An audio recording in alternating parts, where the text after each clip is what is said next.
Chasin The Racin, powered by Colchester Kawasaki. Part of the Global Moto Group, we supply New Aprilia, Moto Guzzi, Vespa, Royal Enfield, Kawasaki, Sim, Mutt and Benelli motorcycles. 3, 2, 1, and welcome back to Chasin The Racin, episode 159. And we're delighted to be joined over in the Isle of Man, and we're delighted to be joined by Manxman, and especially on his birthday. Happy birthday, Thank you. Nathan Harrison. How's it going? There's a man who's looking for a pint. Hold on. Let's get this ball rolling. We found another Chrissy, ladies and gentlemen. You don't drink either, do you? I don't drink, no. You see? No. Yeah. Must be like the good thing between us, you see. You see, you are both very, very fast, so it's obviously working for you. So there you go. But I tell you what, though, Nathan, we're just going to dob Chrissy straight into it. He was out partying with his top off at the Monster Party last night. With, I didn't have my top off. I don't know who you've been speaking to. You have fans, mate. I tell you what, like, before we go down your realm of your past and how you got into racing, let's talk about this Monster Party. Apparently it was like some crack, was it? You were telling me all about it, how it? Well, I've been over here like a week and a bit now, and I haven't really been out. I popped down to, is it Bushies down the bottom? Yeah, and that's kind of like, I expect it to be like one place, like indoors, where it's like there's obviously this stage and like loads of like beer tents and stuff. Proper good, like, and it's class that Isle of Man put something on like this for the, for all the fans. Yeah. Did you hear the classic song at the end? The finishing song? What did they always finish? I wasn't there. Go on then, what's that then? Oh, I can't do it. I can't sing it for you. But Yes, it's like you can. Go on, Nathan. I believe in you. Go for it. Jesus is a friend of mine. Shut up, man. Everyone knows that one. Is that a Manx thing? It's like the last song every time in Bushies. It's the last song. I don't even drink, but I know that. I tell you what, I love that. Every local will be like that. I've been more paralytic than I remember. So is it 11 o'clock? I think it finishes. You need to get down there and you'll hear that song. It's a proper TT song. Nathan Harrison's top tips, ladies and gentlemen, straight off the bat. Managed to get out. Is it the courtyard? The courthouse, yeah. So I was proper good night. I was just saying, you would have been like bait in a tackle shop. You there, were you? Just reeling the Geordie boy. There you go. All the local women like that. They'd be like hungry vampires, like fresh meat. Do you know? It was one of those weird nights where it was kind of like a dream where just like random people that you've never met before, but you know who they are, just keep popping, and it's like it was almost just a bit surreal. Yeah. And like just loads of people from the paddock, and it was a proper good night though. But less about that. Obviously we're here to speak about your racing. Well, anybody that rides a bike in the like during TT in the Isle of Man, you're like a superhero. Everybody loves you, so I'd make the most of why you're here. Do you notice a big difference with that, like on TT week? Do you, in terms of like, obviously everyone's kind of watching and talking about it, but do you notice a big a difference in attention that you get? Yeah. Oh, I was actually saying it to my missus. I was saying like, people that probably wouldn't have even spoke to me in school, like, all right, Nathan, how's it going? I'm thinking, yeah, I remember when you didn't speak to me in school. But yeah, like you can, definitely, big balls, you can definitely remember it. Do you know what I mean? Like, you can definitely see the difference. People, well, it's great, obviously, being over here and being local. Obviously, everyone gives you the support you want to see, so it's great. Like, around the course, I don't even know half the people, but I can just see arms waving everywhere, every single lap in the same place. But yeah, no, you definitely notice the difference. Mm-hmm. And it also was mentioned it was your birthday. Happy birthday! And how old are you today? 24 today. Nice. 24. So yeah, another year older. Starting to get old now. Have a word with yourself, Jesus. Have a word with yourself. Obviously, newcomer to the TT this year, but not first time around the course because you have done the Manx. How many times have you done the Manx now? So I did the Manx in 2018. Then I did the Newcomers race. I did the Newcomers race, but blew up in that. And then I finished the senior race. And then I did the Manx Grand Prix in 2019.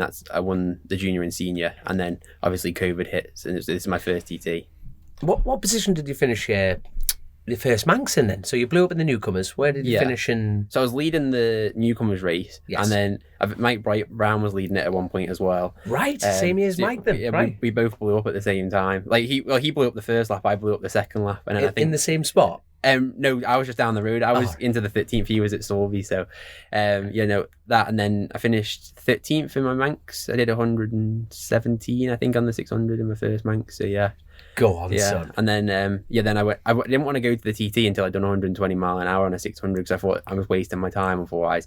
So I spent the next year, obviously, come back to the Manx, got a Honda and everything, something a bit more reliable. My dad wasn't keen on sending me out on something that was going to blow its brains out every 5 minutes because I was having trouble with it everywhere, the Suzuki. So he dug deep and got that for me, and then obviously did the Manx, and I did 122. I've not even done that on my 600 this week yet, because I think I've been spending all my time on the big bike. I've kind of forgot how to ride a 600, so I've only got to 121 on that at the minute. So yeah, but yeah, I did that in 2019, and this is the first TT. And so you were about 19, 20 when you first lapped here. Yeah, with the Manx. Yeah. And was that? I mean, like growing up, was it always the aim to like go and race the road racing and stuff? And yeah. Like, does that come from your parents or your family? Or? Yeah, definitely. That's all I've ever wanted to do. I've only done everything to get. I would have done it earlier if I had a big accident. Yeah, I was wondering where we're going to fit this in, because talk about it. Yeah, talk about it. It's probably easier to tell you what I didn't break, to be honest with you. But go for it. In 2015, I had a accident up at Derby, out of all places. I wouldn't mind if it was somewhere decent, but it was Derby. I ended up breaking both my femurs, my left lower leg, my talus in my ankle like shattered, so it kind of lost the blood supply. So that's fused now, like hutchies. So I'm having to change gear on the other side. Broke both my collarbones, my lower back, and then got compartment syndrome in my leg. So it's like a big shark bite now. Bloody hell. And was that what age was this in? 16. My first year on a 600. So yeah. So literally, I did 2 race meetings. I done the first Derby, then went to do the second Derby, and I was hoping to go and do Thunder Sports or something. And then, I got their second meet in April. I always had a thing about April and May. In 2012, I was on a GP 125, and up at Derby, they like set you off in like mixed grids, like Steelies, classic bikes, 125s, 250s, and then I was in like a big group with them all, and then I bogged off the start lines. It was like, you know what it's like on a 2-stroke. It was like screaming its neck, trying to get it to go, and it wasn't going anywhere. And then next minute I had a big steely down the side of my femur at 12 and smashed my femur then. So that was like another year I lost. A 12-year-old? Yeah. So I was in all the hay then for like I was a year. So then, holy crap! Yeah, so that was 2012 out the window. Come back in 2013. I went back to the Super Teens then to try and get back up to speed and whatever else. Super Teens in England. Yeah. Right. So I think you did that, didn't you? Yeah. What year did you do that? I first did it in 2012. Yeah, 2012, and then I went on. That's when I was going on to I did it with Lewis and Brad Peary. Yeah. That's what Lewis always said. Because I always see Lewis here now, and it's like weird how we see it. Like I literally grew up with Lewis, so. But yeah, no.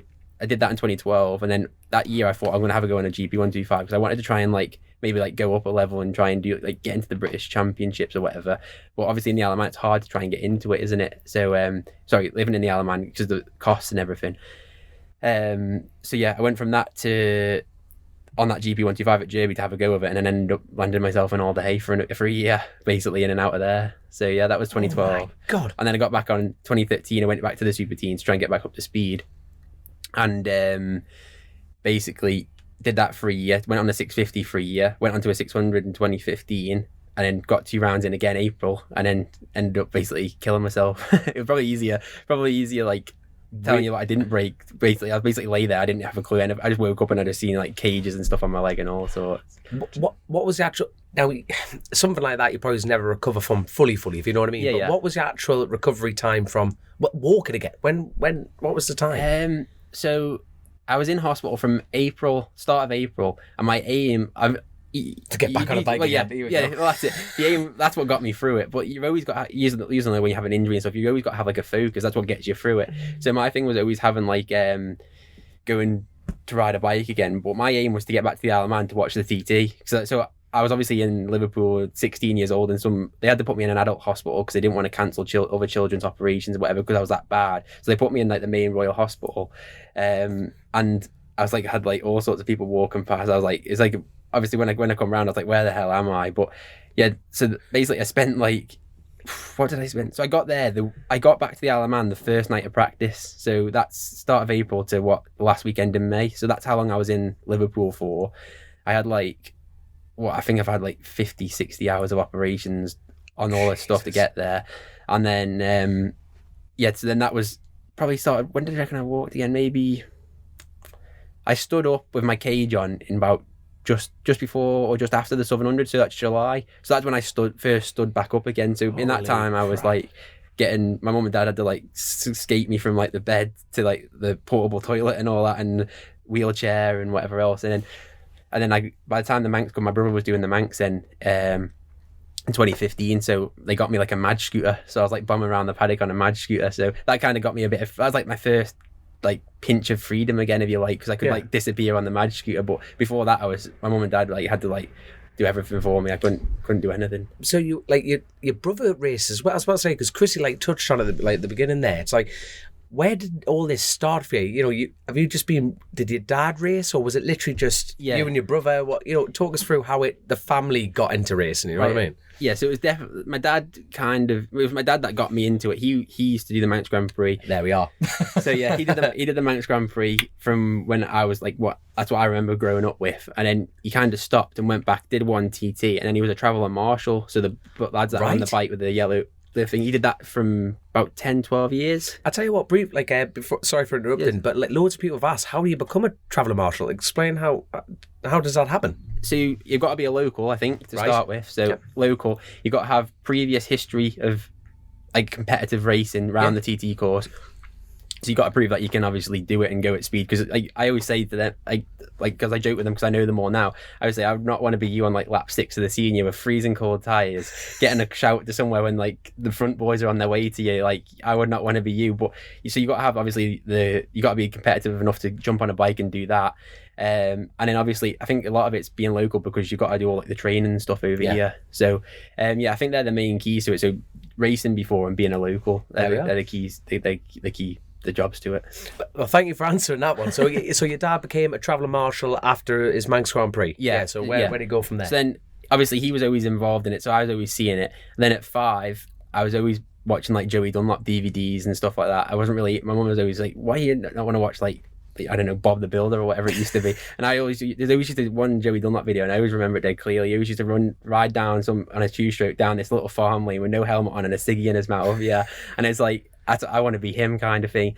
And then it went from there. And then on my 5th birthday, I was always begging my mum and dad for a bike. And in the co-op just down the road in Onken, there was the old-fashioned days when they used to have a notice board. There was a notice board there, and it had a 50 KTM on it. And my dad was like, "Can I get it for him? Can I get it for him? He'll love it. It's like it's his birthday next week." So it went from there, and basically, he got the bike. My mum let him get it, and then I spent my 5th birthday riding around the garden in like a pair of overalls. I think I actually seen a picture because it's my birthday. Somebody put a picture of it of my family. It's like a pair of overalls and a bicycle helmet riding around my garden. Living the dream. Yeah, and then it went from there. Rider. Yeah, exactly. So that was from there on. Then it was like schoolboy motocross, and then like you say, went back. So I did Alaman motocross. I didn't actually go to like mini motors or anything first. It was motocross. Right. So I did that all the way through till I was 12, and as soon as you're at the age you can ride a road bike, I was straight on a road bike, just wanting to do the TT, and then that's when I had everything was in my way then, trying to break me before I could do it. Yeah. In terms of like short circuit racing over here, is there just Derby to practice at? Yeah. There's only Derby, but I don't know if you've ever been there. Yeah. It's not Alton Park, put it that way. Yeah, is it? No, yeah, it's not. It's not ideal. So now I just, because I'm the Steam Packet are like one of my main sponsors, which is a massive help. But I've been obviously doing like the BSB championships and everything this year, and it's been a massive help because obviously without that, before I leave the Isle of Man, it's £1,000 before I even, against like, so like you've got petrol and stuff, but I've got £1,000 before I even get to your side. And then petrol. So and then petrol. Yeah, exactly. So there's that, and then so now we just like hop over and get a day trip or whatever. So go to Alton Park. Do you know what I mean? And it's only costing you pay what £160 for a day, like a track day, and you're getting around a proper track, and they make it possible. So, and like you say, that's what the sport means to the island, isn't it? Yeah. Like getting talents like yourself and going, right, get yourself over there, son, and get racing. It means a hell of a lot. Like, and just touching back on that injury, the massive injury that you had when you were 16. Do you have like a very vivid memory of being in hospital, and like for that period of time, was it a bit of a blur? No, I can like drugs. How much drug abuse were you on, son? Honestly, after that, I was like, why do people even take drugs? So there was, when did it start? Yeah, first thing I remember is I woke up in like the resource room in the Nobles Hospital, and I like looked up and I was just seeing blood everywhere, and I was like, what the hell's going on? And then I just like shouting for my dad. You always want somebody, like my mum was there, and he's like, oh, he's going to get your clothes, you're going to be going away for a while. And I was like, obviously off my head on drugs. I was like, ugh. And then I was like, then I remember getting in the air ambulance because obviously I had to get flown away because here they can't fix you like that. So I got flown away, and then I can remember getting there, and as soon as I got there, I had an operation in Aintree. But from the accident in 2012, the surgeon is like one of the best surgeons in the world, like for like trauma injuries. And he said to my mum and dad, if you ever have an issue, obviously with the sport you're in, here's my number. And then, do you know Alan Jackson? Mm-hmm. Yeah, he obviously had a bad accident, and mum and dad rang him and spoke to him, and he was the same surgeon for his leg. So they got in touch with him and said, basically, if you can get us out of Aintree and get us to the Royal with you, then that'll be appreciated. And then within a couple of days, they had a bed, and I was under him again. So the same person that fixed me in 2012 fixed me in 2015. So Mint. I woke up one day and he goes, "What are you doing back here?" So yeah, but he's like, "You said you've done a proper job this time." So, but yeah, basically I can remember a lot of it. It's like bits in hospital, obviously having operations every 5 minutes. You're in and out of consciousness, and I was on like ketamine and all sorts, and my body was feeling horrible. There's like a button, and my dad would just sit there and press it, so I was constantly full of drugs, to try and keep the pain away. Yeah. But I was like, why do people go out on a night out and take this shit? It's like, do you know what I mean? It's like makes your body like pins and needles, and it kind of From there, I can remember the whole way through it. Really, I can remember going backwards and forwards. It ended up it was like I just knew what to expect. I used to go to theatre, and they'd say, right, you're going to get this, and I used to just sit there. I'll go to sleep now and just shut my eyes and get ready for it, because I was getting put to sleep that much. Must have been an unbelievably sort of dark time though, for like, especially after say like a month or a month and a half of that, just constantly like. Yeah, I'd say it was definitely, but I think the people, obviously, when you've got good people around you, they keep you spirit. They know what to do. Like you say, with my dad being in the job of being a traveller marshal, he knows exactly how to deal with people in that kind of situation and whatever else. Obviously, he's seen some sites probably around the TT Gores and Southern 100 and whatever. So he kind of knew what to do. Like they always used to say to me, like when I come through it, they couldn't really show emotion, because if they showed emotion, then I'd be like doubting myself. So yes. They kind of. My mum and dad would either be, so my mum had to go to work and my dad had to go to work, so basically they'd switch on the ferry. So they'd come over to Liverpool, my dad would get off as a foot passenger and my mum would get on, so they were basically doing that backwards and forwards for like that time.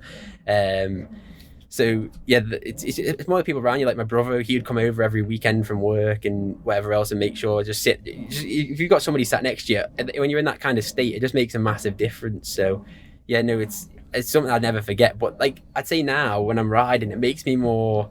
When you're 16 and you're on a 600, you think you're invincible. Do you know what I mean? And I think that's why I was on Dunlops. It was freezing cold, and I think that's what happened. It was the first lap, so I kind of. Which corner? So you can run two ways at Derby, can't you? Was it clockwise or anti-clockwise? Clockwise. So when you start coming back into the paddock, and there's that one that comes straight back at you. Yeah. Was that fast left before you come in, that one that comes into you? But like my mum, like she doesn't watch or anything anymore either, because she's seen it because of that. She was like watching there, and she said you were just like a ragdoll. Like I was like fine going across the. I don't remember it obviously, but I was like skidding across the tarmac, and then as soon as I hit the grass, it was like a rocket then, and it just sent me up, and then I was just head to toe, and obviously every time I was landing, it was breaking everything. And do you know when you eventually came, like some months after you got to the TT, you just started getting walking and that sort of stuff?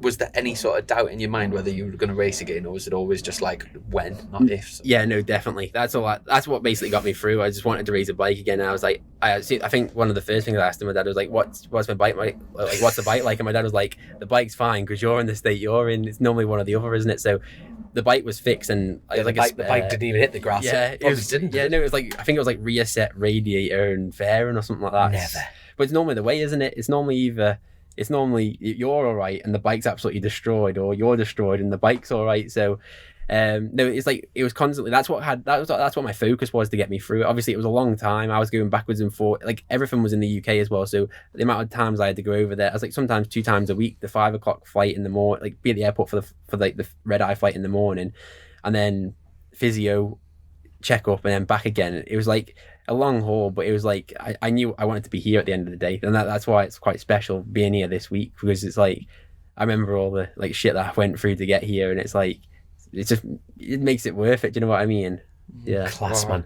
Is your brother still racing? Let's talk a little bit about your brother as well. So no, the mad thing is, it's like that just shows the strength of your family, the fact that you're still banged up, you know what I mean? And even after the recovery element of that, you're still around here scooting around on whatever what was that thing you were getting scooting around on? I was called a Madge scooter. Madge scooter, one of those. Yeah, Madge, like Benidorm. Oh God, yeah, it's that woman that goes around the smoking. Jobs, yeah. One of them. So one of them fellas, yeah. That's what the episode's called, Madge scooter. This straight away. But like you say, you'll go around that. And, your brother was racing, so was your brother down the similar path, like schoolboy? What's the age gap between you and your brother? 6 years, so it's quite a big difference. But basically, my brother wasn't actually that interested in bikes until I got one. So it's like the competition began. Yeah, it's always like a joke. When I was growing up, I used to want to do everything that my brother did. Like he went for an ice lolly in the freezer. I'd say, "Mum, can I have an ice lolly?" Because it's quite a big age gap. So I was that annoying little brother. Like, can I have that? Can I have this? And then he's always like, he wants everything I want and everything else. But then it kind of turned. I got a motocross bike, and then he wanted a motocross bike, and then it kind of went down the path. Then he did like 125s, and then he did the Manx, and he done the Southern. I think he done 120 at the Manx, but so you can pedal a bike then. He's in the Tommy Club. Like I think we're like one of the only brothers in the Tommy Club. I think the only brothers in the Tommy Club. I'm sure that we're one of the only brothers. I'm sure we are the only brothers in the Tommy Club actually. Because what about the Hodgsons? No, they haven't. Yeah, I think Rob did it, but I'm not sure Jamie did. You see that? Yeah. Wow. Well, that's a kind of. Well, after. Yeah, we'll double check your maths. We'll double check it. But I'm sure of it. That's cool though. Because like one of our sponsors, Chris Preston, he helped out Tommy for ages. So and that's who the Tommy Club. Yeah. So it's quite special because obviously he sponsored Tommy. He helped Tommy get his career off, and then obviously helped my brother Glenn, and then helped me. So it was quite special. Like in the 2019 when we're all three of us are in the Tommy Club. If you know what I mean, quite fitting for him. Yeah, definitely. So yeah. And is your brother still racing, Glenn? No, my dad kind of told him. He's got 2 kids and everything now, so but dad kind of said there's either riding bikes, Chrissy, or having kids on the Isle of Man. They're the two games you can play over here, son. Yeah, so basically he said you've got your priorities have kind of changed now. You've got kids, it's like time for Nathan to have a go and like I give it like his turn if you like. So yeah, he kind of does that put you off having kids? Well, he always jokes. Yeah, it's interesting though, isn't it? He always jokes. Glenn, he did ride with him when he had like when no, not tonight, darling.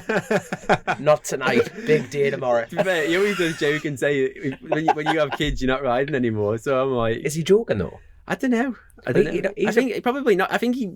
At the end of the day, it's a dangerous sport, isn't it? So maybe is that what he did? You've got a travelling marshal.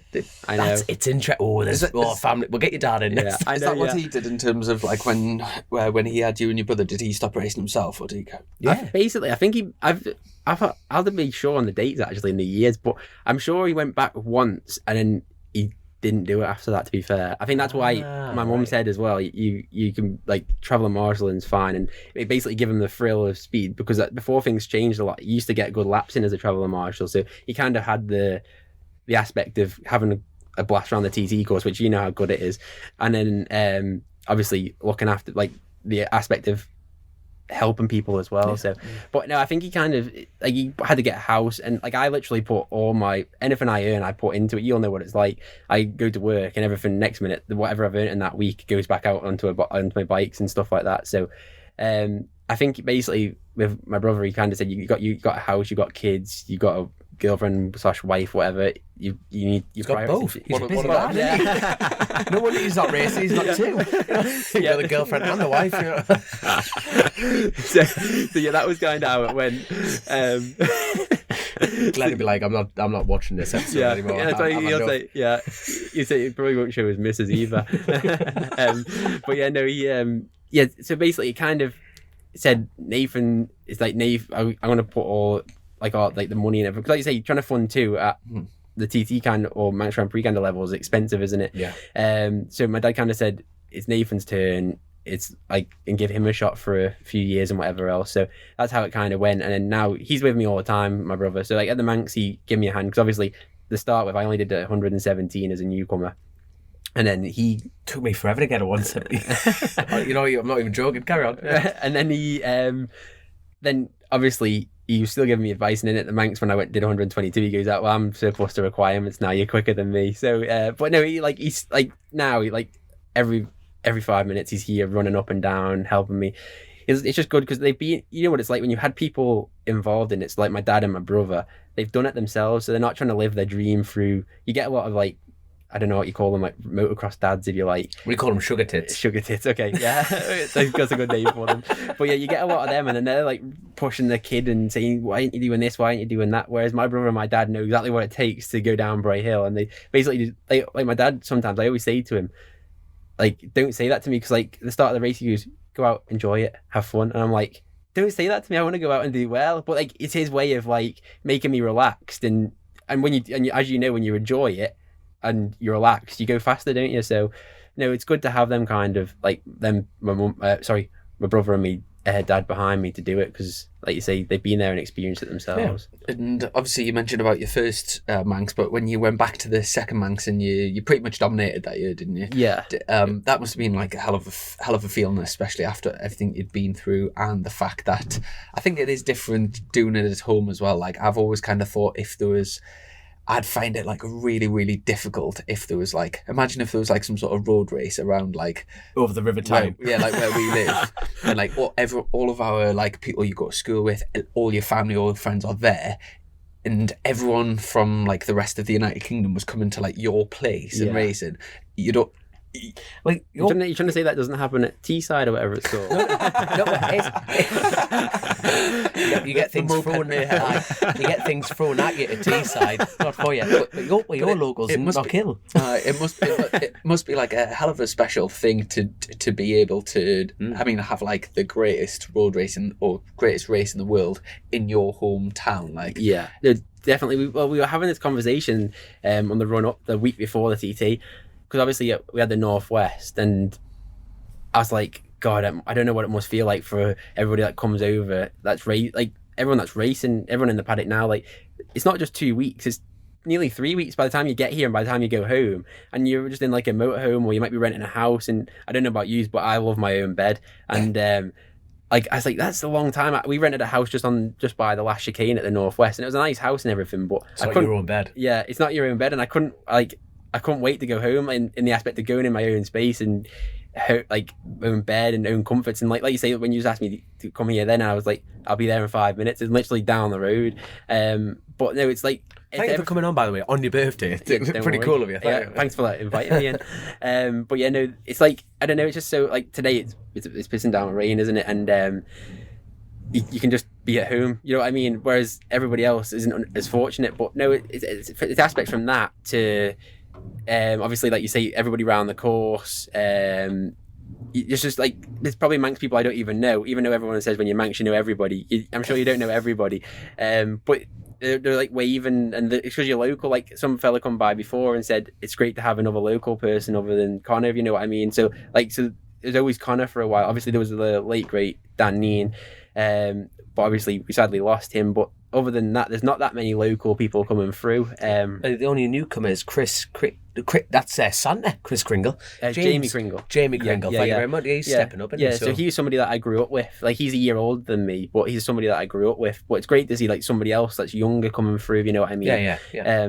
Like, say I stopped on the way home the other night, and I bumped into Connor after he'd just done like 130 or whatever he did in practice, 129, 130, just in Corkle's petrol station getting a sandwich. And it's like, there's nowhere else in the world you bump into somebody else that lives here.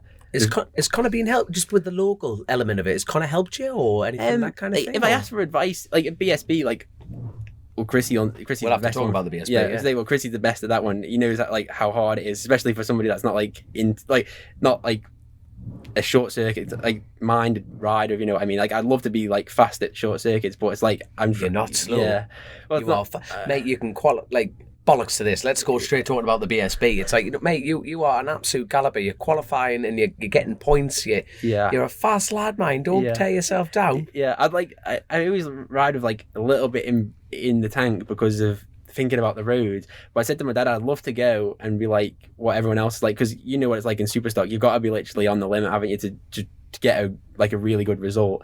Like, and I said to my dad, I'd love to go and not worry about crashing and hurt, because like you say, I always think about my leg as well. That's what I was going to say before.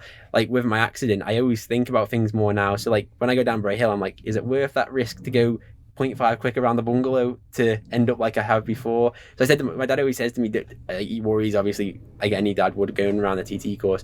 I'm like, don't worry, I've been there. I've like learnt my lesson, and I think I've kind of learnt my lesson young. So now I've got a bit like mature, if you're like younger. Yes.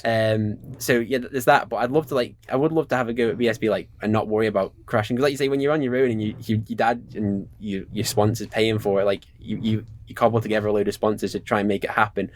It's like you're always thinking about costs and everything, aren't you? Whereas like, I'd love to have a go where money's no object and you didn't have to worry too much about hurting yourself like the TT or anything and seeing what happened. But Yeah, no, like I've been having some good races with John as well this year. People think that I think people thought he was going to come here and be slow, and then when he was at Silverstone, I was like, he is not slow. He hasn't got slow in him. No, definitely not. But that's been a bit surreal for you as well. Oh yeah, that was like the biggest shock. Like the Silverstone test, I was riding around and I was looking at result sheets. So it was like Hutchie, McGuinness, and then me, and I was like, I think there's like all the road races together, and I was like McGuinness, and then I was like, wonder if he's doing Silverstone. And then when I beat him in the first race, I was like, I started next to him on his birthday. I think it was his 50th birthday, so I was next to him on the grid, and I was like, I'd love to beat him on his 50th birthday. And that's when we kind of had a joke all year round then, and I beat him at the Northwest in the Superbike race. And then I said to him, I'll be doing all right as long as I can beat you at the TT. And then he was like, oh, we'll see about that when you get there. And then he bangs out 129 or whatever straight off. And I'm like, that's just silly. But no, it's like surreal. We were joking around with his wife the other night at the presentation, because my mum was like, he's got John McGuinness posters underneath his bed from when he was growing up. And she goes, oh, poor you having John McGuinness under your bed and all this. So, but no, it's like, yeah, it's surreal. Like, say, I said to him, I was that annoying kid that would go every night. You get it here every day, like, and I always say to like my dad and whatever, my dad goes, that was you. The same kid comes around every night and asks for another one of your posters and signs it, and he comes back the next day and asks for that same poster, and I said, I was you. And he was like, and they're like, what do you mean? And I'm like, I was you, just keep doing it. And then, because you never know, they might be in like, what, 15 You'd be years pulling now. up at Silverstone like that, going, Yeah. It's happened again, karma, it's a bitch. But John joked around, he said to me the other night, he said, well, wait, if you beat me on Friday, he said, go and get all them posters, throw them back at me and say you're shite. But I said, but like, it's just how it works, isn't it? Like, John's wife said he was mad about Joey, and then now like people like me and probably yourself are mad about how John's being, and it's just how the cycle works, isn't it? It's crazy. The circle of not life. Yeah, but like, I was going to say on the aspect of BSB, like, kind of when I first went there, because I was like a little fish in a massive pond, and he was like always like said to me if you need help or whatever. So like he'd give me kind of advice in little ways, if you know what I mean. But he sent me a happy birthday this morning.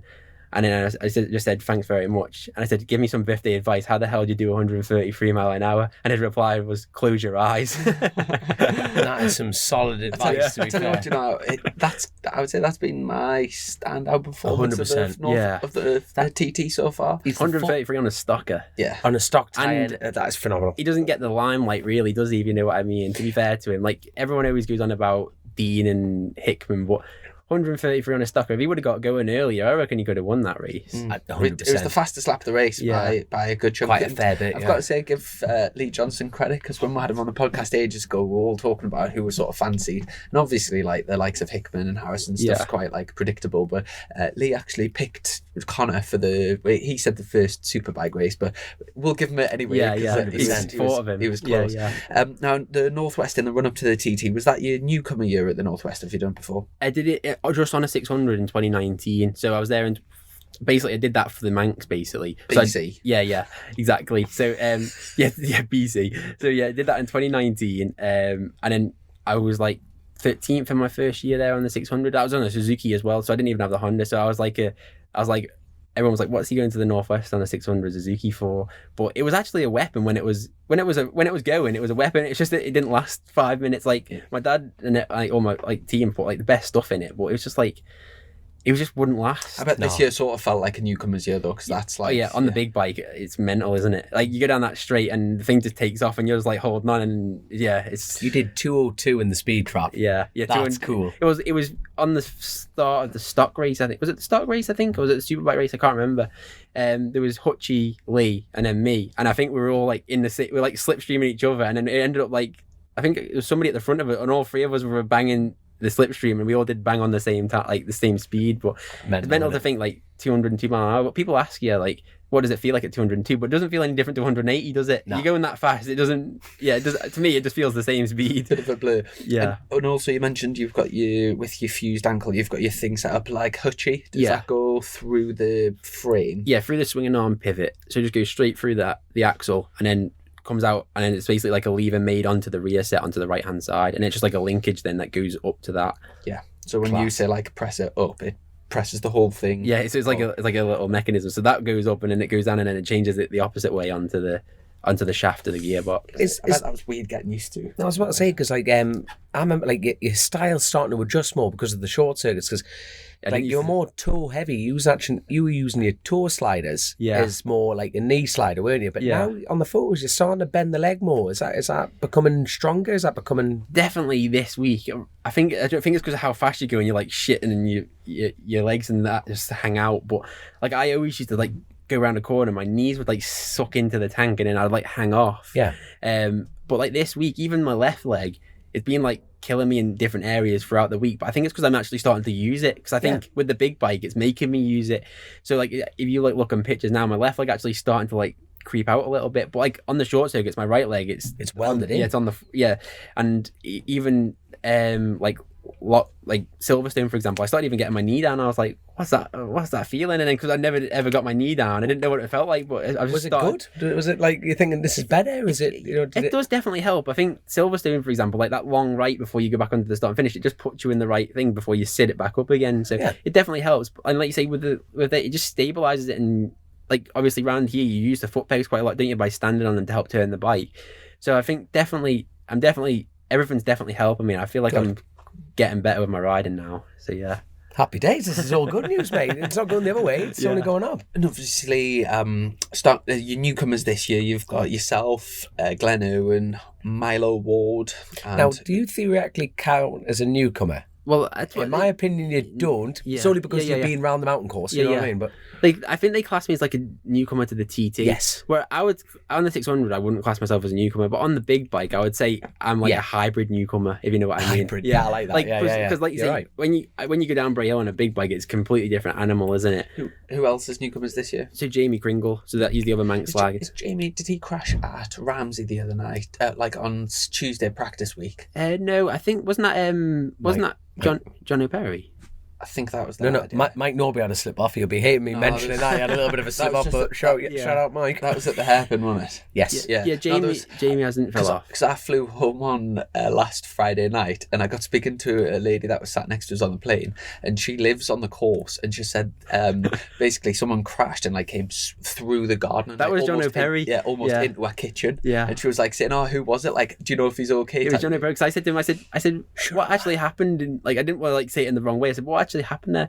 And I said, because there's a massive road that you can just go straight up the side of. He goes, well, I thought I was going to get round it, and he didn't, so I missed the chance to go up the road. So I went through the garden. Is that like as you tip, like a kink right? Yeah, it's like the first one, I think. Yeah, on the way up May Hill. Yeah. So yeah, that's and he went straight. Yeah, because I thought he said I'd already thought I'd got round it, and he didn't. I think. Imagine just like making a coffee in the kitchen, and then all of a sudden, like, John O'Perry comes through. A bike and a helmet please you at the front door. Please, Lord, I just want a stripper. Like, oh yeah, there's one there. To be fair to him though, he's like completely rebuilt the bike, hasn't he? And I think he like bent the bike and they put a new frame in. He did 121, so that's good going. Good lad. So from what was your fastest lap on the 600 at the Manx? 122. Yeah. So before this week, 122's been the fastest lap. Yeah, and I've not even touched that yet. On the 6? Yeah, on the 6. But then 127? Yeah, 127 and a half. Tell you what, that's like incredible. And in the all-time sort of newcomers laps, you'll have Pickman, Glenn and Davey. That must be like somewhere up there with. Yeah, I don't know. Yeah, like you say, the only thing I would say is he's got a valid point there. It's one of the for your first time on a big bike, easy. Yeah. I would say, like you say, I have done the Manx, and so I've got a better advantage than obviously Glenn. Like Glenn's lap's unreal, considering he's never actually he's done a parade lap, hasn't he, or something? But and I think he did it on some sit up and beg thing. Yeah, but he could pedal a bike. Yeah, let's face it. Yeah, you know what I mean? So like you say, it's a bit of a weird one. Like say, I'm not a newcomer to the track, but it's like. I like when they say I'm a newcomer to the TT, I would definitely say I'm a newcomer to the TT on a big bike. So it's like kind of a thing, but yeah. Are you sort of enjoying? Obviously, we're not finished yet, but are you enjoying your first TT experience? And like, are you happy with sort of how practice week went? And yeah, unreal. I didn't expect to go over 124, 25. If I'm honest. So like, I did that on my second night, and then I kind of shit myself. I was like, shit, I've got something to like carry on doing that. I wonder if I can do it again. So I was like, went out on Tuesday night, and I don't ever really get nervous other than like maybe the start of a race. Like practice, I'd never get nervous. And I said to my brother, I was like, I'm pretty nervous. And he's like, why? I was like, I think because I've done 125, I feel like I've got to do it again. And then because I was nervous, I didn't go any quicker. I just did 125 again. And the next night, everyone went quicker. And I was like, I feel better now. Then the next night, because everyone went quicker, I went back out and did 126, another mile an hour quicker. Then I went again 27. Yep. And it's just... It's weird, isn't it? If you put pressure on yourself, like my dad, like I said to you earlier, never puts pressure on me or nobody in like the team does because they know what it's like. But I put pressure on myself because I was like, you're competitive. Yeah. You know what I mean? Yeah, and that's what like, I come in and I was like, what was I, 11th in the stock race? And my dad was like, "You're happy? You must be happy. You just done 127.5 on your last lap." But then when you're a racer, you're like, I could have got top 10. I was like, what was I think Phil Crow was 10th, and I was like 8 seconds off him or something, and you're like, 8 seconds, it's not a lot, is it? But when you're a racer, you don't think about just coming 11th, you think about you're 8 seconds off 10th. But no, it's I can't complain. Like you say, all the people like around me, like Phil, for example, and Hutchie, and like I think I beat Rutter in the stock race. They've been around years on a big bike, haven't they? So yeah, no, I'm enjoying it. That's the main thing. It's like, it's an unreal experience for me, like on the big bike. Do you know, in terms of like where the crowd, I've seen different parts where like the crowd are hanging over and like waving their arms and stuff. What's the best section of the course where you get the best reception from the crowd? Question to you both, actually. Yeah, the craic is. I had some fellow waving his t-shirt on the last half of the stock race, and then they text me and was like, "Did you see me? I had my t-shirt off waving at you," and I was like, "I seen something, but I couldn't exactly see who it was." That was something, all right. But yeah, the craig's pretty big. I even had the marshals waving to me on the 33rd of the last thing. I was like, maybe that's a little bit biased, but yeah, they're like hanging over, like waving at me and everything. But it's not like they can when you say biased, it doesn't like, they don't have to be impartial marshals. I know, yeah. But it's like, you know what I mean? They're It's not like referees, are they? VAR. But yeah, no. I'd say I don't know. I'd say probably the craic. Would you? You know what it is for me? It's definitely the bungalow. How busy's the bungalow? You know, when the sun's beaming down, I can't believe how I've never seen it that busy. I don't really. I can see the people, but I can't really notice anything happen there. Maybe people don't like me at the bungalow. No. Like I like to say, like I think as far as like not really interactive, if you know what I mean. But as far as you answered the question properly. He's asking who's most interactive. Yeah. You're right at the craic. Yeah. But like as far as like, it's just so good for seeing so many people. It is, because like the event.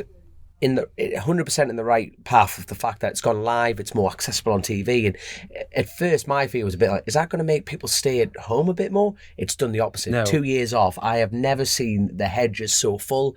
I've never seen more people out, and it's just, you know what, for me it's just like, we're back home. Yeah, what it's mint. I think as well, like I've actually bought that TT Live thing myself. I've not watched any of it yet, but I thought I want to. You know, at the end, like at the end of the day, I'm still like a fan of the TT, of course, and I think like what a great job they've done of doing that live thing, because like it's there all year round, $14.99, and if I was here watching it as a fan, I'd be paying for it as well, because at the end of it, you can only see. Say if you're at the bungalow, you see the bungalow, but then at the end of it, I think they've been showing quite a lot of coverage, like all over, like throughout from like first to like last, if you like. So they're actually showing everybody on the coverage.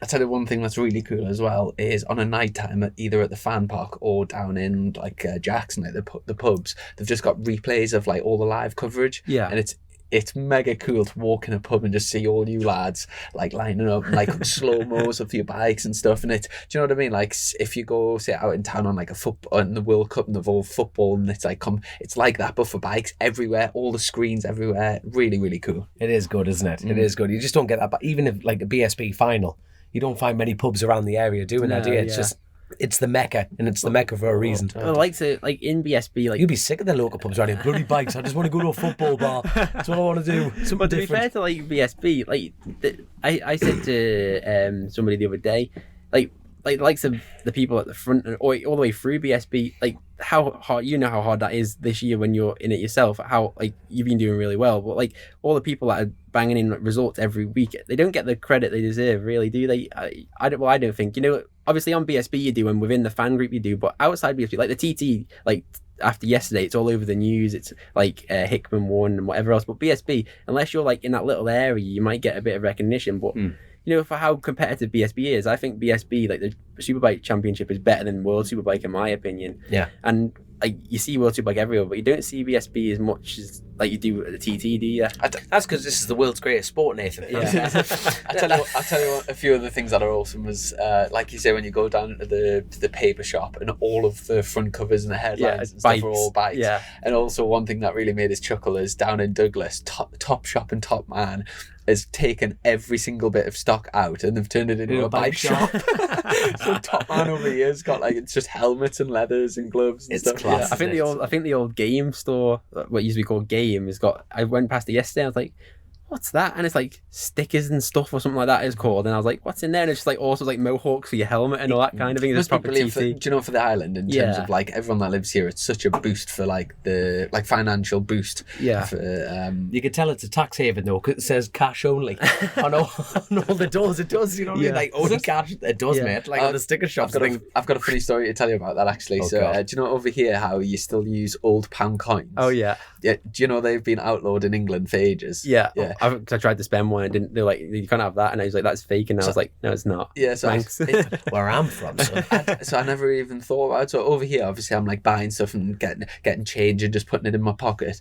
And then I was over in London last week. So like after practice week, I went back to London and went for some lunch, coffee. Did some work in a cafe. The bill came, it was like a tenner, and I had loads of like pound coins in my pocket. So I was like, oh mint, I'll get rid of all of these. Don't want to be like carrying them around. So I left like all like say 10 or 11 pound coins and just walked off. And I was like walking down this high street in London, good amount away from the cafe, and the owner ran out after us, like I had my headphones in, so they're like shouting at us, running, got us, like grabbed us on the shoulders, and they were like, get back. So I was like, whoa. Anyway, like it was like the walk of shame back to the shop, and the thought I'd tried to do them with fake money, yeah.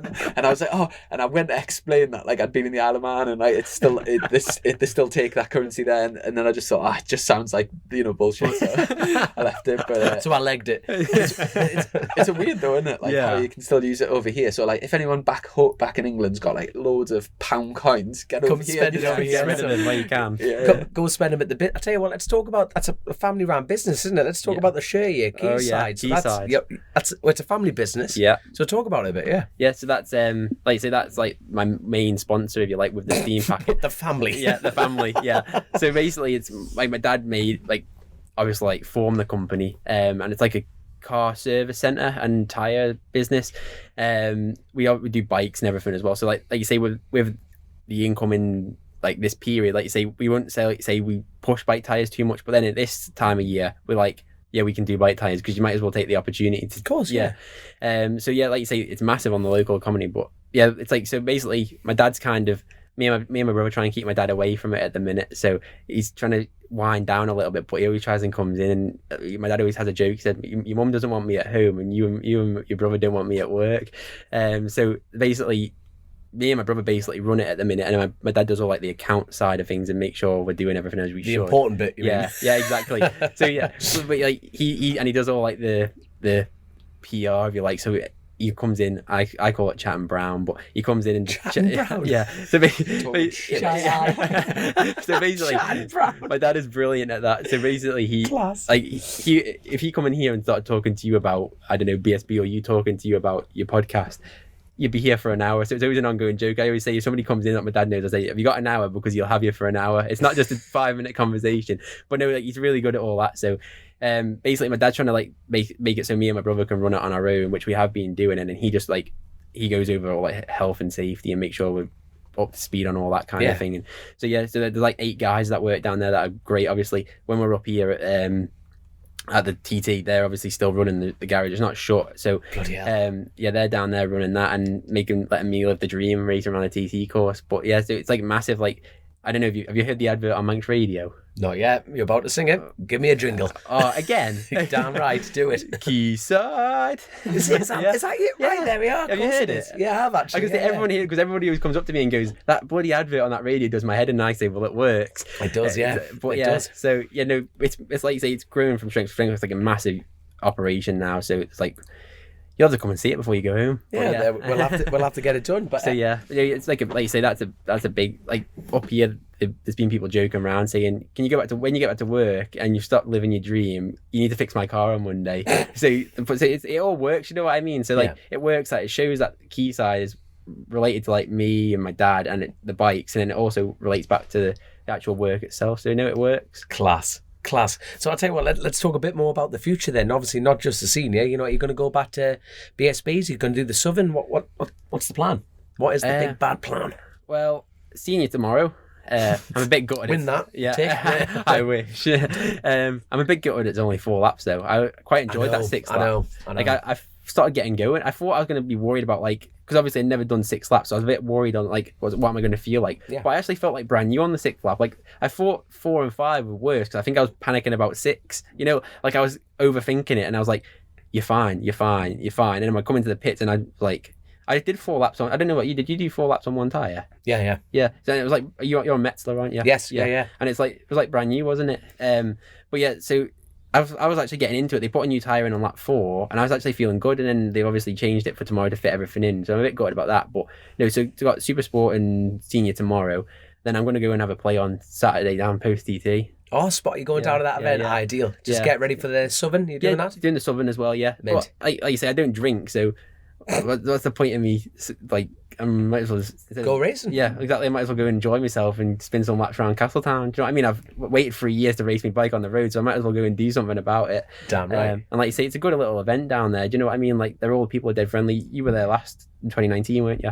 I did the Southern, yeah. Yeah, Southern, yeah. So like you say, it's a dead friendly event. It's just dead chill, and like you say, it's in the afternoon, so you can go get replicas and whatever else on Friday night and see the atmosphere out, like finish TT off and then go and enjoy my bike, and then before I have to go back to work on Monday. And then I think I'm going to do Southern, and then around that I'm going to try and I don't want to really let my BSB thing slip, because I put all that effort into trying to do that for the TT. Like the main aim of that was bike time for the TT, so I don't really want fast time, fast BSB time. Yeah. So I didn't really want to let all that slip. So as long as the budget allows, I want to try and get to a couple more BSBs. I've never ever done Brands GP, so I'd love to go and try that. Cool. Right. Dean was saying to me yesterday, he was like, you'll love that because it's just fast and flowing. So I want to try that. But the only reason that always puts me off there is the drive. I'm like you say, I'm like you. I'm a northerner. It's a big drive. That northern. Where do you think this accent's from? Somewhere further up the time. Well, you know what I mean. Like you're far off, aren't you? Hopefully, I didn't insult you there.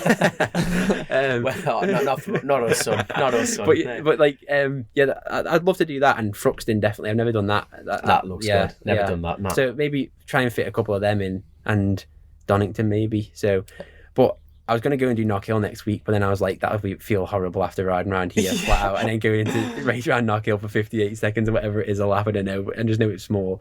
So I think it's 40 odd seconds. 40 odd seconds, that's what I mean. So up, down, left, right, and then back around. I'll be like dizzy.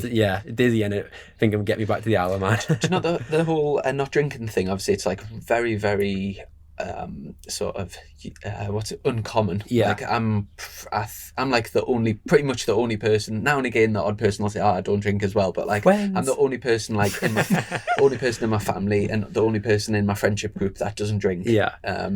What's your reason for not? Well, it's like 2 options. One, I don't really like. I can't say I've ever like. I've tried a little bit, but I taste it. It tastes like piss. It's like, do you know what I mean? It's like I'm like, I do not enjoy that. Why would I want to go and spend a shitload of money to go and enjoy that? Do you know what I mean? It's like Heineken, possibly the best piss in the world. Can I just tell you? That's me. Do your second point in a second, but you know, last night one of our patrons, Max, was out, and the queue for the bar was was like ages, and he was at the front. He turned around, and he said, "What do you want?" And I said, "Diet Coke," and he said, "No problem." So, and then 5 minutes later, he handed us a thing, and I had a mouthful, and I was like, "What's that?" He was like, "JD and Coke." I was like, "It's Diet Coke." You know, I don't drink like Diet Coke. Yeah, but go on, and then second point. So, there's that. Obviously, I see it as like it's not like it's like I race bikes and that, so it's like. I see it as I like put all my money into bike racing, so I see what's the point in I can go out like you know that you can go out and have a good time without having to get pissed. Well, so I go out and see I got friends and whatever else and family, and my brother's an absolute lunatic on the drink, so that's probably the third. He has got 2 kids to prove it. So. Exactly. So I would secretly say my mum and dad are. My dad's not too bad; he's normally gone, but my mum has definitely got the same kind of genes as my brother, and I'm like. I think I got potential of being 10 times worse than them 2 put together. So when he wins the senior one day, I'm going to be there on the night going, here we go. Well, this was the thing. When I won the Manx, my brother, I didn't think I was going to win the Manx. And I said to my brother, I was like, if I win the Manx and do 122 mile an hour, I'll get pissed. And then he was like, right, it's a deal. And I seen the Manx, I seen the pit board, and I was like, P1 plus 20. And I was like, shit, I've had got a deal with my brother here. And then he was like, and he come back and he goes, you got to get pissed. I was like, all right, okay, I will. So we went to the presentation and everything down the villa. And I was like, oh yeah, I've just had one. And he was like, no, you haven't. I didn't see. I was like, I did, I promise you. And obviously I hadn't. And then I was like, And he goes, he was slowly getting more pissed and more pissed, so he was slowly forgetting about it a little bit. And then he was like, and other people were like, you had a deal with your brother. And I was like, yeah, I'm pissed. I had to kind of pretend I was pissed. I wasn't. Like, and then as they were all getting more pissed, they kind of forgot about it. And I was like, I've just done one. I just snuck this right under. So Nathan Harrison's a liar. There you are. He goes back against his words. I hope, Glenn, if you're watching this, mate, we're behind you, son. We're behind you. No, but he, like you say, class. I've always thought very much like this similar sort of thing, and I've always thought it's something a little bit like, say, when I was at university, and a lot of my friends were big on like taking drugs and like MDMA and coke and whatever, and it doesn't matter how good like people tell you things are, and I don't doubt it as well. Like I think it would be amazing, and like I would have a good time, but then I'd think it would. I'd then like want to be going out and getting pissed with my mates, and it would sort of take my eye off racing. And so I've always thought like that. And also I just think like nobody ever sets out and thinks I want to become an alcoholic or I want to have a problem with drink. But things in life can take out, like for example, you could. What happened with us at racing? Well, you could like say you could be a social drinker and just enjoy it like most people do. Yeah. And then your wife could leave you, or you could lose your job or something. And then obviously that drink then takes your mind off things. So like it's obviously an easy option. And then the next thing you've got like a massive problem, and you like lose your kit and all kinds. So I've just thought like, I don't want to lose anything from not drinking. Like I go out and have such a good time. That's what I mean. People always say, people think when you don't drink, you can't have a good time. Yeah, exactly. And I just think that if it's kind of like, in the cost benefit, I just don't see it like it's worth it. And like you say, I've tasted lots of different drinks. The only drink that I actually have had a little taste of and I think, oh, that's really nice, and I probably could, is, do you know, Bailey's Irish Cream?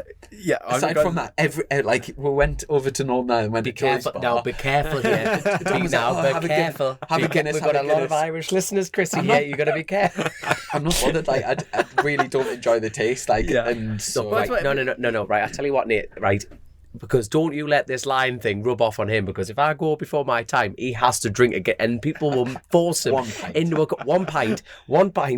Yeah. There'll be a crowd of people staring out going, drink it. Like, no lying here. It'll be drink it. Just you aware, I didn't completely lie, because they all know that now I didn't get pissed. So it was just a temporary lie. Is this why you've taken your time off on your birthday to come get it off your chest? Exactly. You know, it's been playing on my mind for 3 years. But no, like I totally agree with you. Like, and I also see like nowadays it's like drinks like the price of fuel. Like you can go out, you spend £100. It's £2.2 a litre at home now. Exactly. So, £2.2 a litre. It's unreal. So like you could go out, spend £100, and then 8 hours later you're in the toilet spewing it all back. I'm not like a tight ass or anything, you know what I mean? Like, but I prefer to put that £100 into tires and like a new steering damper or something, you know what I mean? Like a spare like brake lever. But like the things like that, and then like you say, I can have a good time about it, like you say, and like it's just, I think drink is like a secret evil, you know what I mean? It can cause a lot of shit, can't it? Do you know what I mean? Mm. And like you say, if you've got genes of being a lunatic, then you're more than likely going to be susceptible to exactly. But like you say, it's I don't know. That's basically how it is, really. Class, I love it. Yeah, I love the crack. But like, they always say like, if you're going to do this, you're going to do that, and then they always say, surely if you win the TT, you'd get drunk. But like, I don't know. I don't know how these boys do it. Like, obviously, back in the day, like Joey and that, they were a different breed, you know what I mean? They'd go out down Bray Hill finishing their ciggy and then throw it off down their visor, wouldn't they? Do you know what I mean? But it's like, that's like a different era, I think. And then but some of these boys now, like when they're out like all week this week, I'm thinking, like, from seeing what like my brother and like whatever else, if they go out, like my brother, to be fair, I've made him sound worse than what he is, and my mum. But like, do you know what I mean? Like, they don't drink that much, but do you know what I mean? Like, they but if they go out if they go full blast, then they're dying for like 2 days. Do you know what I mean? And then like, I'm thinking, if you go out, say like tonight, if you went out last night thinking there's no racing tonight, surely if you want to do 4 laps on the senior, you're still feeling it. Do you know what I mean? Whereas like, I know I've had a few chocolate, like might have a couple of chocolate bars or something. I know that's not going to do me any harm other than have a bit of a sugar rush for half an hour. Do you know what I mean? But I don't know. That's how I see it. Like, I just don't see it. And when I'm older, like say when I'm 50, I can go for a Guinness down the pub. You know what I mean? There's plenty of time for that. But at the minute, I'm enjoying doing what I'm doing and putting all my focus into what I want to do. Hey, good on you. Good on you. Going back to the TT and like the track, what's your 3 like favorite little sections of the course that you like proper look forward to getting to? Here, yeah. I'd say I like Bray Hill, but I think that's pretty mental. I had a joke with my mum. I was like, "Do you roll for the top of St. Ninians?" And I was like, "Yeah, I do." And he was like, "Oh right, why?" And I was like, "I don't think you can take it top." So in the last lap of the stock race, I thought, "Do you know what? I'm going to try it flat out." And I thought I was going to land at the bottom of Bray Hill. I like took off, and then somebody come up and went, "Did you see you over St. Ninians?" I was like, "I felt me over St. Ninians." And then they were like, "I've got it on video," and I was literally like took off. The bike was sideways, and he's like, "I've got it on video," and I was like, "Yeah, Send me it now. It looks mental. It looks as mental as it felt." And he was like, "Yeah, it looked mental." He said, "You were shaking and everything." I was like, "Yeah, I felt like I was shaking. I think inside I was shaking." But no, I love like the run from Grandstand to Glen Helen. I struggle from Endocronkavodi to say Sorby Bridge because I think it's the change of direction with my leg and my injury. So the fast change of direction, I think I struggle with on that side of things.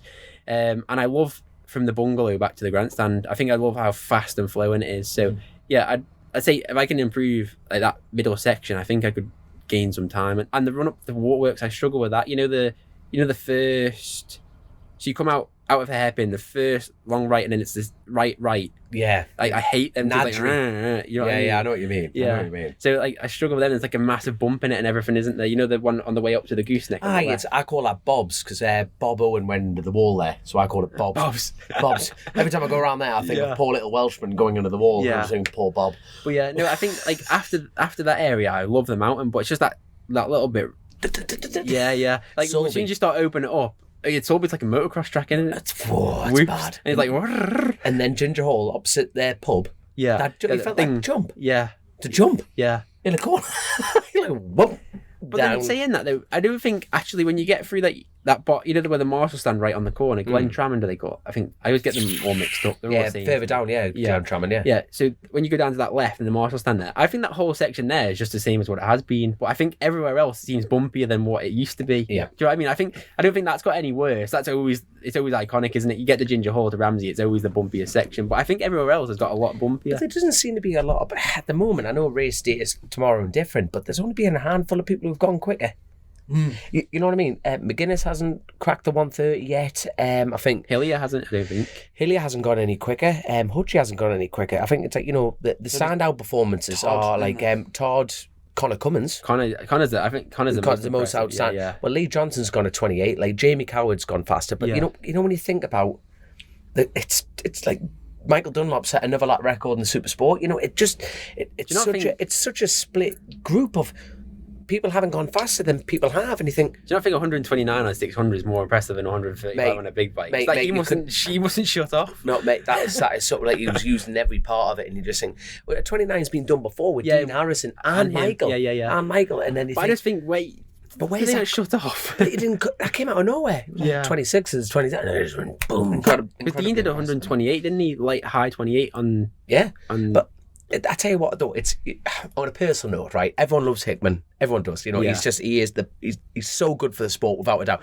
But it was great to see Michael break the pack. You know what I mean? It was just because let's face it, it's like every chapter. It is, isn't it? You know, every chapter in the TT has a domineering factor. There's always that fight. But at the moment, Hickman's coming to this almost looking like he hadn't a fight. You know, the twin race as well. We're really unlucky that Dunlop's engine blew up. Yeah, I think he would have had it, wouldn't he? Following that race, following that race, every single sector it switched. So it was like that was a race. And it was like a BSB, wasn't it? It was like point. It was never more than. It was pretty much never more than a second. So it went. I think somewhere it was like 0.0908 or something like that. That's a race, isn't it? That is a race. Yeah. Bear in mind the sectors are like minutes and minutes long, and then they would change by like a couple of tenths. So that was shaping up to be a hell of a race, and them two were like miles ahead of everyone else. Well, they're lucky my bike was broken. That's all I'm saying. Lee was impressive as well on that Aprilia, because in that how much slower it was, you know, to the other ones. To be fair, like you say, I know the others was Michael and Jamie broke down, wasn't it? Yeah. But still, he beat a bunch of patterns as well. And Paul Jordan, we must give Paul Jordan a shout out for his first podium, and you can just see it in his face, both his black-eyed face, you know, with the black. Did you see the video of that? Mate, you have to send us that, because then we'll get Grace to bang it on. Yeah. Have you seen the video? I've not seen it, but I've seen his eye. No, you want to see the video. It's like he gets shot with a pigeon. It was a pigeon? Mate. It's two black eyes as well now. Wait, it just went straight down the middle, didn't it? It was just... He's next to us in the tents over in the Parc Ferme. Oh, you're on the posh end, aren't you? Yeah. And then John Preston, like team boss, whatever. You've got your team owners, Chris Preston, are they? Well, he's like one of our main sponsors, but they're not related. Right. Sorry, that was just me. Quick question. Thrown in there. Carry on. But yeah, no, he said, "Oh, you're not going to believe this," because he was talking about the warm-up lap, and I was like, "I'm not bothering." I said, "It's not worth the risk in case I know anything could happen beforehand." But then I said, "If you got to lap 6 and it broke down, and it wouldn't have if you did the it's like it's catch, isn't it? It's all in here." And I said, "It's my first 6 lap race. I don't need to do it." And then he was like, "I wish Paul didn't go out and whatever else." And then he goes, "You're not going to believe this, Nathan. He's hit a bird and it smashed his visor." And I was like, "Oh, surely it can't be that bad." And then Paul come in and his face was swollen. And I was like, "Shit, it actually is bad." And then I seen him on the prize thing. I said, "How's your thing?" And he goes, and I seen him. I was like, "Shit, that must have been some impact." Do you know what I mean? Like, imagine what that would have felt like. Well, for people who haven't seen the video, we'll put it on. So he was in a slipstream with another rider. So the first rider actually ducked out the way. And there was no reaction. You know, you're galloping on there at 150 odd mile an hour, and it was just duck, goose. It was just full on impact. Like, I'm telling you, min video.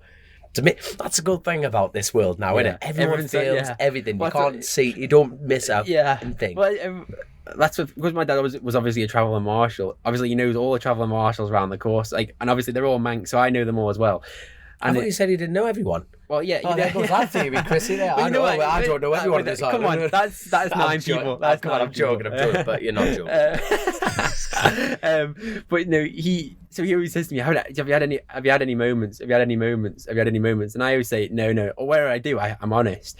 And then, to be fair, I've had like 1 or 2 little ones throughout the week. And I had one at Sulby Bridge. I'm not sure if you've seen the picture of it, and I was out the seat a little bit, but I got giddy on one of the laps and I was leant over and I went, Rup. I started to come around, but then I let go and then I was like over the seat and I sat back down again. And he'd come in, he's like, "How was that? Do you have any moments?" I was like, "I had one, but you're definitely going to know about this one, so I might as well tell you straight away." He said, "Why?" I said, "Because there's a traveller marshal at Sulby Bridge, and it was Stephen Oates, and he said to me, he goes, I was there like, 'Go on, Nathan,' like giving you like a big fist pump." And he said, next minute I was like, "You fucking dickhead, Nathan." Am I allowed to swear? No, of course can. But he was like, tell you after.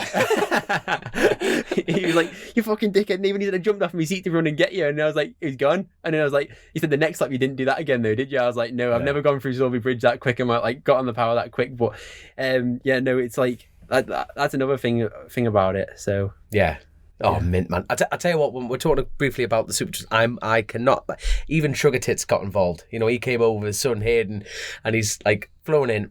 We had a melted wiring loom, like absolutely melted, and the lads blew free ECUs on Wednesday. Who's Sugar Tits? Oh, he's a motocross dad. He's one of our best friends. Right, so we just call motocross dad Sugar Tits. Right. Yeah. So, by the way, he'd be screaming at the radio, and I was like, what a dick. What a dick. He hates it just for the crack. It's all for the crack. So you say even more then? Oh, yeah. It's a love-hate thing, you know. But no, at the Cowtons, like on Wednesday, we thought that was it, you know, for the twin, because every time they went on the dyno, it kept blowing ECUs, literally melting them. We couldn't find any, we couldn't get any solution.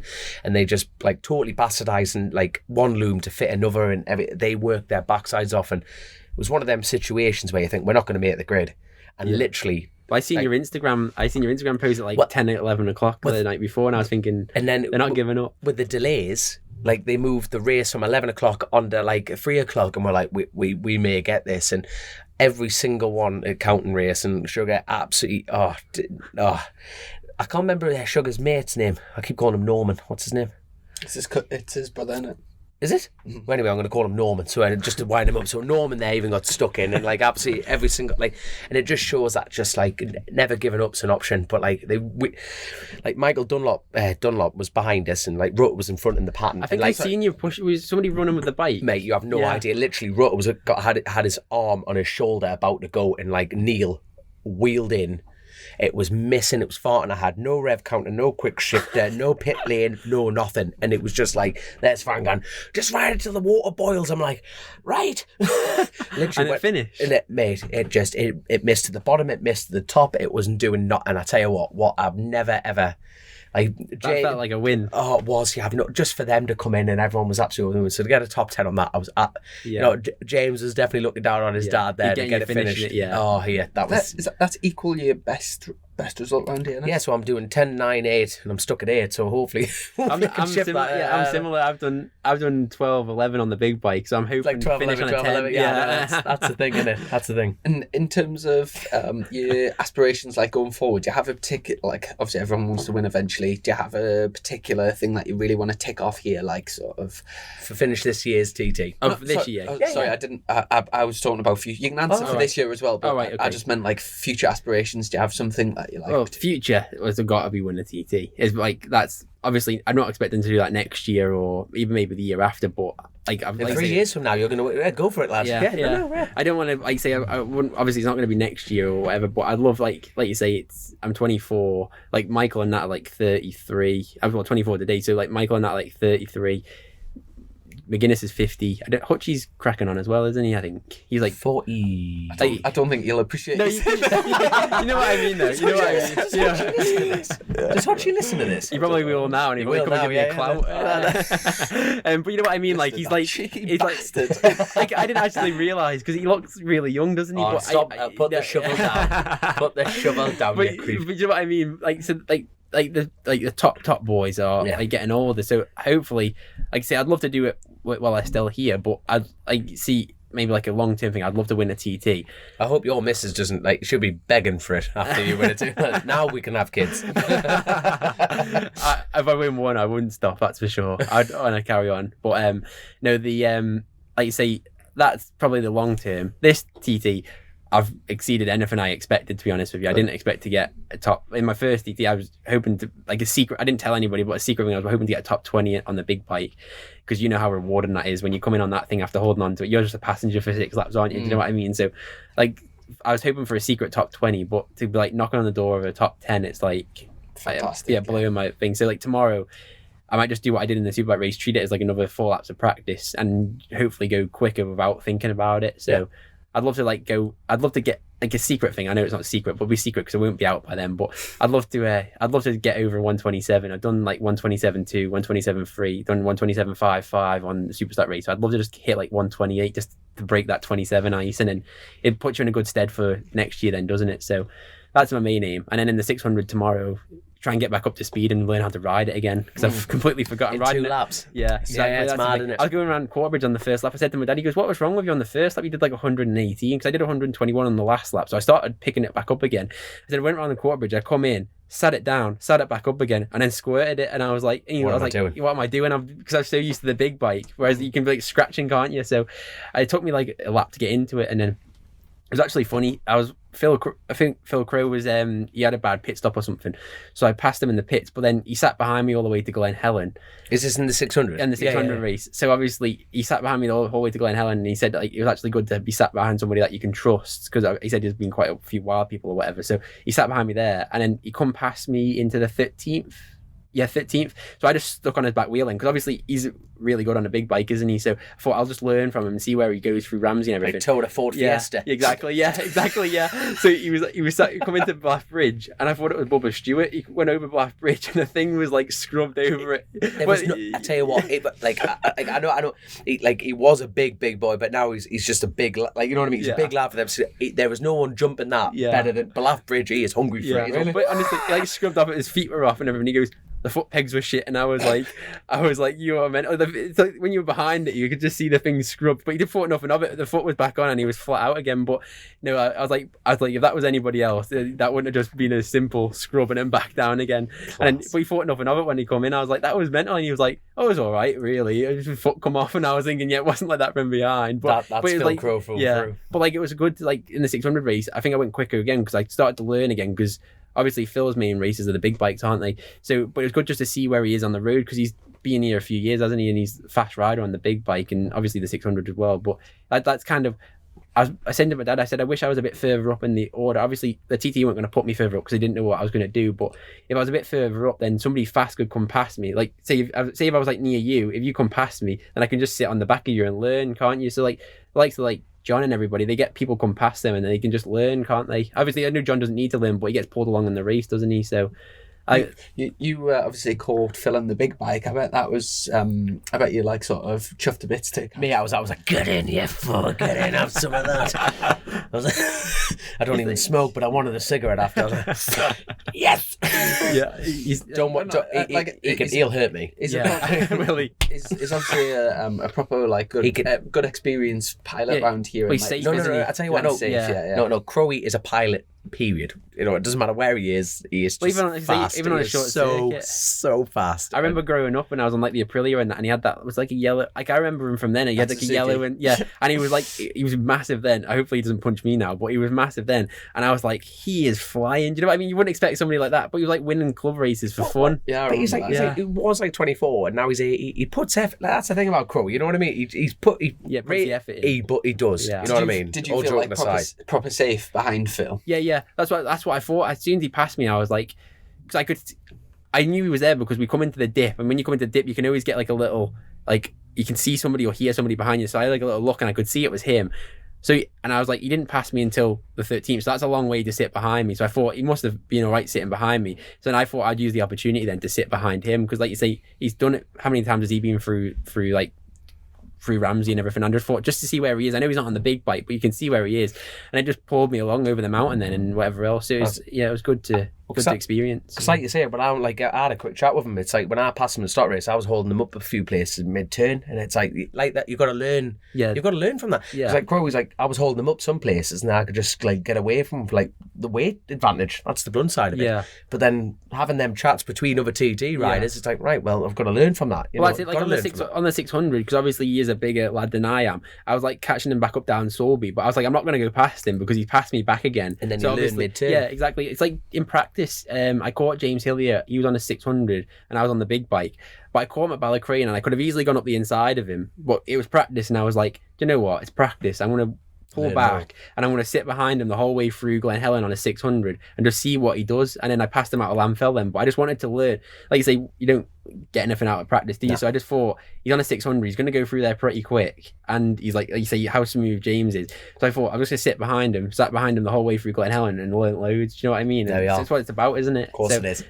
That's how I've seen my TT, is like I've been wanting faster people to come by me to try and learn, but like you say, it's hopefully next year that I'll get bumped up a bit in the numbers, and then I can learn more again, hopefully. It's what it's about, man. It's what it's about. I don't know if either of you have had a chance to go, but obviously the big Rich Energy rigs up in the paddock, it's not actually set up for Rich Energy or the team or anything, that OMG aren't using it, but it's set up for this like a virtual reality thing. I don't know, anyone can just go in. It's like a free thing, and you put these goggles on, and I mean, I'm not a gamer, like I'm not into stuff like that, but to like appreciate the technology that's in it is unreal. You put these goggles on and you just feel like you're in like a different world. So everywhere where you look around, it's like being in a dream world. Yeah. And the idea is that they're gonna then, if they put a 360 camera on a bike doing the TT, you'll then be able to put these goggles on and go shit on yourself.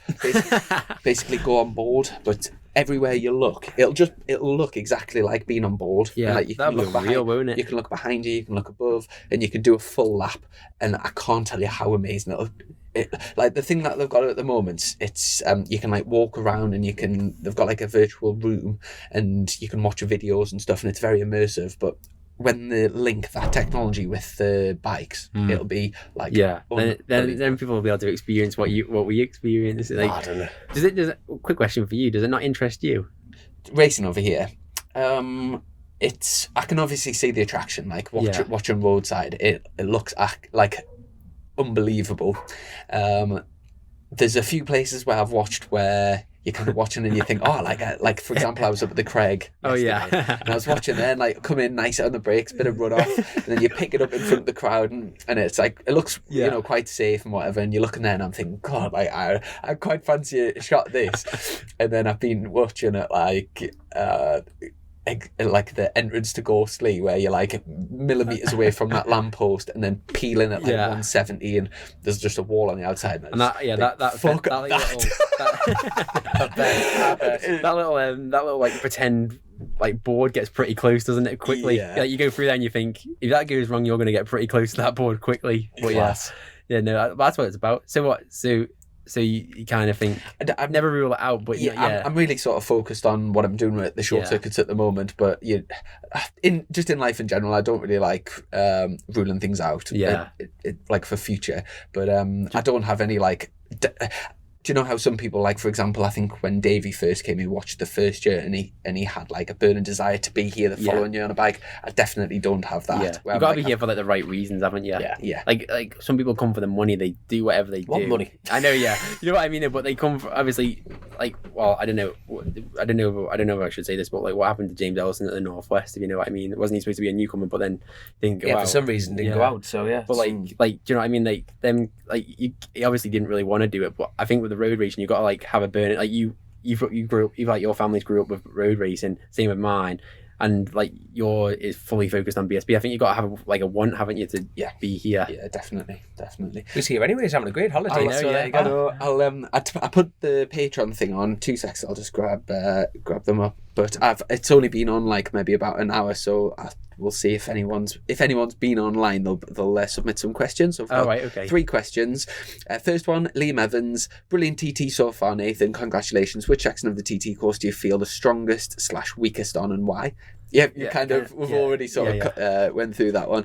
Jess Mortimer, what are the biggest differences between racing at the Manx and the TT from your perspective? Who in the paddock has helped you the most? 2 good questions. They are good questions. The Manx is obviously like an amateur kind of event, so it's a great way to get into the sport. So obviously, or into the TT course, so that like less pressure. But the TT is like the ultimate road race, isn't it? It's like the ultimate. It's the way it's organised is unreal. It's got, like you say, all this live TT and everything. The way they brought the event is like so professional. Like you go down Bray Hill in the Manx and it's like you get a few odds and bods watching you. You go down Bray Hill on the first lap of the senior tomorrow and it's just like you say about the bungalow, it's just lined with people. Obviously you can't see them, but you can just see blurs. And it's just like, I don't know, the TT is just like, it just feels like it's like a dream come true, isn't it? Do you know what I mean? Just a quick one. For doing the differences between the Manx and the TT, is the track in as good condition for the Manx?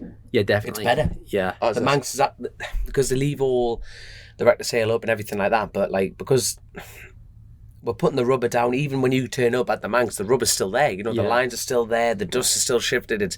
You think it's only a handful of months with not a lot of people on the island. Yeah. You know what I mean? It's not long till the Southern 100, is it? And then once the Southern 100's here, it's like weeks, isn't it, until the Classic? That's exactly it. So it's like a lot of it doesn't get disturbed. So it's almost like we've done, the TT gets the street sweeping done. Mm-hmm. You know what I mean? And then the Manx, it's kind of semi-prepped, really. Yeah. Well, I definitely say the Manx is a good way to come into the TT.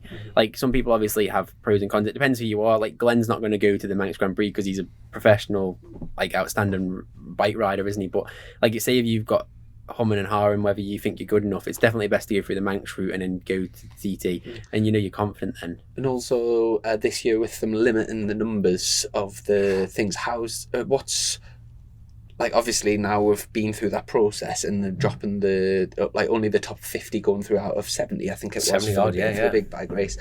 What's your, as competitors, what's your take? Do you think that's been a success, or? It's pros and cons, isn't it? Really, I don't know. I can see exactly where the TT are coming from because they're thinking of safety. Like, I'm not being funny. Like, I don't want to sound disrespectful, but if I was the last man on the road and I was lapping at 118, 17, because I think that's what they lap at, isn't it? If you don't qualify, 117-ish. Yeah. If you know, like back then. Yeah. So you're doing 117 and you've got somebody going in for their, like at the end of the day, Hickman's is his job at the end of the day. So it's like he goes to work and rides the best he can. And so if you've got somebody doing 134, or even when you do 134, you've got him coming up on you at a big rate of knots. It's like the difference is it's like too much. And like I don't know, it'd shit me up if you come past me that fast. You know what I mean? Am I right in saying those, say, 20 people aren't eligible to now go back and do the Manx? Yeah, they are, I think. They can? I think, or is it like a grey area? I'm sure there's arguably they've had more laps. Yeah, I think it depends on how many laps they've done in practice, doesn't it? Because it's really unfortunate if you're stuck in that middle area where you can't do either. Yeah. Because I was wondering about Stephen Parsons, because obviously he's come back from. You see what he's done. Like, I'm desperate to get him on the show. Yeah, it's just like, getting him tied down. What he's been through to even, I think he's 121 mile an hour after all that. But like, that is unreal. But I was wondering then if he's gonna, because he did half a practice week, if he goes to the Manx and like you say, and does the Manx before he comes back to the TT, maybe, you know, in August, because he knows he can ride a bike again, obviously, and everything else. So I wondered if he'd go back, but I just don't know how they cover it on the area. I'm sure the criteria is something if you had a replica or a finish in the race or something. I'm not sure. Right. That's what I think. Right, which is right, isn't it? You know, if you're willing to take a step, we'll have to double check the rules. And in terms of who's been the most helpful in the paddock, let me try and think. John McGuinness with his posters. Yeah, John. Even like John. Like even like. Have you gone looking for help? No, that's not in an arrogant way. Yeah, no, I do. To be honest with you, it's more like I've not really asked any rider for help. I'd probably say like Javier, to be fair, Honda, Clive, like Alan Jackson, like them kind of people. Like I was struggling. Something went on the bike on one of the practice nights. I lost my dash and we couldn't work out what it was.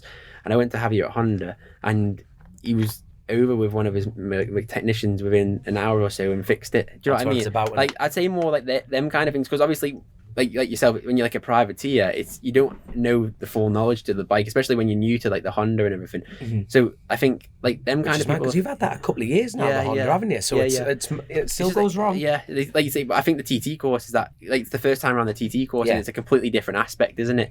So I'd say, like I say, I think if I asked anybody, like Dean Harrison was really good when I went to the Northwest. He'd say, "Bloody would take me out for a lap and show me where he brakes and whatever else." So I think if I asked like to them, they'd help me like go from there. But that's cool. And like Davy's like when I went to the TT launch and everything, like I was like a little fish, like obviously all these TT people that I've been like looking up at, and then like Davy was like, "Oh, you just got to go with them," and then as soon as you get used to like being with them, you like mix in with them and everything else. But Davy was like he knows what it's like. Do you know what I mean? He's younger. He's come from BSB like and everything else, and he's like got him from there. So yeah, no, I'd say road racing's completely different, isn't it? If you went down the road and asked, I don't know, Joe Bloggs over there for help for something, they'd say no problem. Whereas BSB, I think it's a bit different to that, isn't it? They look at you and like who are you kind of thing, and then you don't really get the same help. Whereas road racing, it's a completely different aspect. Yeah.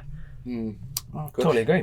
And last question was from CJ, who comes over from America, New York. New York. Yeah. Can't even do it. That was a terrible attempt at that. He's here at every TT, and he said, "How much sleep did you get before your first TT race?" Oh, good question.